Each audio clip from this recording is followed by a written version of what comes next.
So I often get asked, how do I homeschool 3 different children at the same time on the homeschool days? So I'm making a little video in case this is helpful for someone else.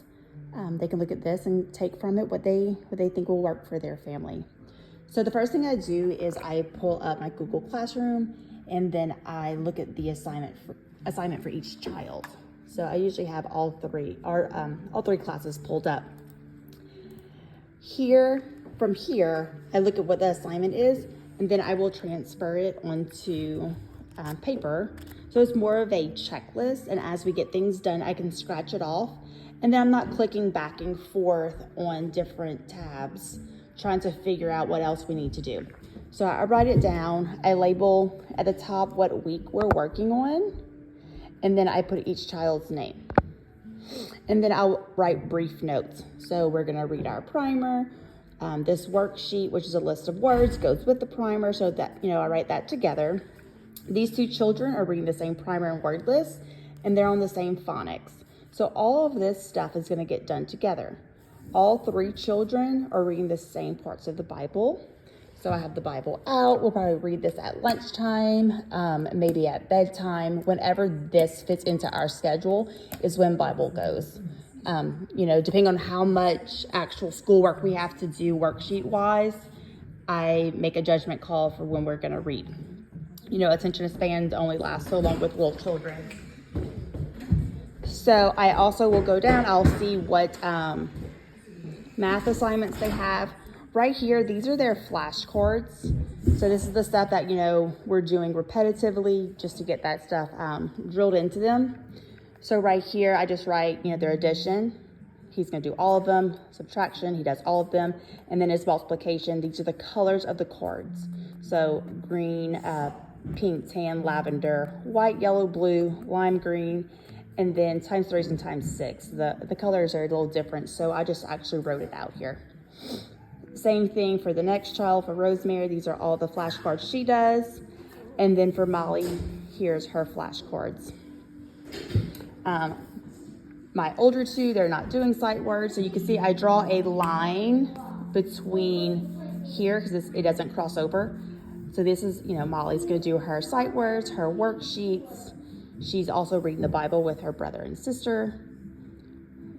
V items, they have to find little items that have, that start with the letter V or the sound. So she goes and she finds that on her own, usually while I'm working with another child doing something else. Handwriting, so stuff like this with handwritings and word numbers, I try to get that prepared.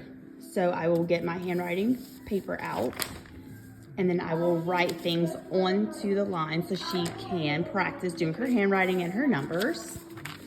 I have her stack of sight words here, and she'll flip through them. She goes through them. If she knows them, she puts them in the I know these pile.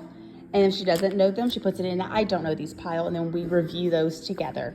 I will quiz her or have her brothers and sisters quiz her just to make sure that we're not putting I know them in the wrong pile. I have all of her flashcards already set out, ready to go. This is something that she can start working on independently, and then I can go back and quiz. And I also have their flashcards also out. So this week specifically, we have an assessment which is done independently. Mostly I may have to read directions, but for the most part, I encourage them to read their own directions, especially Owen, who is in 2nd grade, if you will. Rosemary has an actual lesson. So I will have this already pulled up. The lesson is here. I read through it to see what the lesson is in a nutshell and to see what supplies we're gonna need. I get those all ready. So here we're working on height and what height is and how it's different from weight and etc. So I have, a ruler, a small ruler, which we wouldn't use to measure height. I have some tape, and then I have a tape measure so she can use all that stuff. You can see I have each child's stuff already laid out with a pencil and their belongings at each of their stations. I have my youngest right next to me because I have to read almost everything to her. I have my next child that's going to get the lesson right next to me, and then my most independent child is off to the side. He's able to help her, so my second grader can help my first grader while I'm working with my kindergartner. So that's just kind of how we do things. I also have a few other things out because we are going to do science fair projects today. We're going to do the experiments and pictures. So I'm just gathering supplies and just being prepared for that. But anyway, that's how we do our homeschool, and that's how I do multiple children, especially so close in age and pretty much very dependent on me being able to read directions for them and explain things and actually do lessons. But I hope this was helpful for anybody who is, kind of trying to figure things out and navigate what works for their family. If you have any questions, I'm happy to answer. But again, I just hope this was helpful.